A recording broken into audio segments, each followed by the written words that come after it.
நிறைய வேலை வாய்ப்போட தான் நான் இன்றைக்கி உங்களை வந்து சந்திச்சிருக்கேன். டெக்னிக்கல் அசிஸ்டண்ட் அப்படின்ற ஒரு வேலை வாய்ப்போட தான். சம்பளம் தானே பார்ப்போம். சம்பளம் என்ன அப்படின்னா 19,900 இருந்து 63,000 வரைக்கும் நீங்கள் சம்பாதிக்கணும்னு ஆசைப்பட்டீங்கன்னா டெஃபினட்டாக இதில் இன்னொரு ஒரு ப்ளஸ் பாயிண்ட் என்ன அப்படின்னா டைரக்ட் ரெக்ரூட்மெண்ட் தான். எந்த ஒரு எக்ஸாமோ இல்லை வேறு எந்த ஒரு க்ரைட்டீரியாவுமே எதுவுமே கிடையாது. டேரெக்டு போடுறீங்க, ரெக்ரூட்மெண்ட் மட்டும் தான், வேறு எதுவுமே கிடையாது. ஓகேங்களா?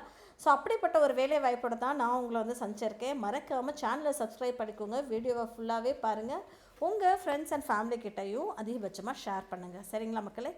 இந்த வாய்ப்பை வழங்குறது யார் அப்படின்னு சொல்லி பார்த்தோன்னா சமீர் அப்படின்னு சொல்கிறாங்க. அது என்னடா சமீர் அப்படின்னா society for applied microwave electronics engineering and research அப்படின்ற மாதிரி சொல்லியிருந்திருக்காங்க. ஓகேங்களா? இது எங்கே இருக்குது அப்படின்னா நம்ம ஊரில் இருக்குது, சென்னையில் இருக்குது. சரிங்களா? இதை நீங்கள் பார்க்கணும் டீட்டெயில்டாக அப்படின்னா லிங்க்கை நான் டிஸ்கிரிப்ஷன் பாக்ஸில் கொடுத்துட்றேன். கிளிக் பண்ணி நீங்கள் செக் அவுட் பண்ணி பாருங்கள். சரிங்களா மக்களே? So technical assistant A, technical assistant B, technical assistant C, technical assistant D, scientific assistant, scientific officer A அப்படின்ற மாதிரியே கொடுத்துருந்துருக்காங்க.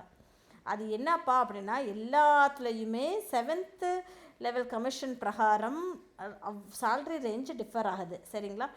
ஸோ ஏ கேட்டகரியில் 9 வேக்கன்சியும், பி கேட்டகரியில் 6 வேக்கன்சியும், சி கேட்டகரியில் 1 வேக்கன்சியும், டி கேட்டகரியில் 5 வேக்கன்சியும், சயின்டிஃபிக் அசிஸ்டண்ட்ன்ற கேட்டகரியில் 6மே, சயின்டிஃபிக் ஆஃபீஸர்ன்ற கேட்டகரியில் 9மே வருவாங்க.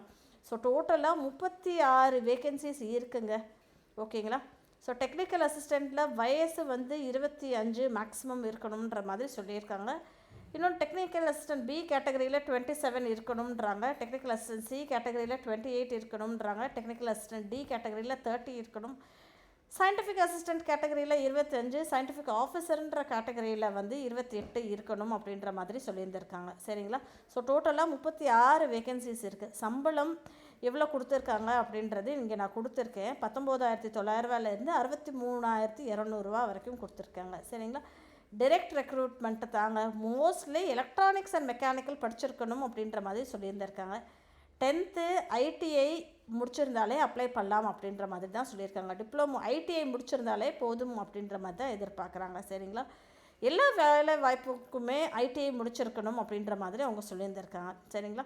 இதே அசிஸ்டண்ட் பி அப்படின்ற கேட்டகரியில் மினிமம் சம்பளமே உங்களுக்கு 21,700. சரிங்களா மக்களே? அதே மாதிரி அசிஸ்டண்ட் சிக்கு 25,500, அசிஸ்டண்ட் டி கேட்டகரிக்கு 29,200 அப்படின்ற மாதிரி அவங்க சொல்லியிருந்திருக்காங்க. சயின்டிஃபிக் அசிஸ்டண்ட் ரோலுக்கு டேரெக்டாக 35,400 இருக்கணுன்ற மாதிரி சொல்லியிருந்திருக்காங்க.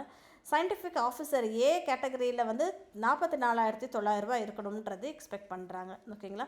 மோட் ஆஃப் ரெக்ரூட்மெண்ட் டைரக்ட் ரெக்ரூட்மெண்ட்டாக இருக்கணும் அப்படின்ற மாதிரி அவங்க சொல்லியிருந்திருக்காங்க. சரிங்களா மக்களே?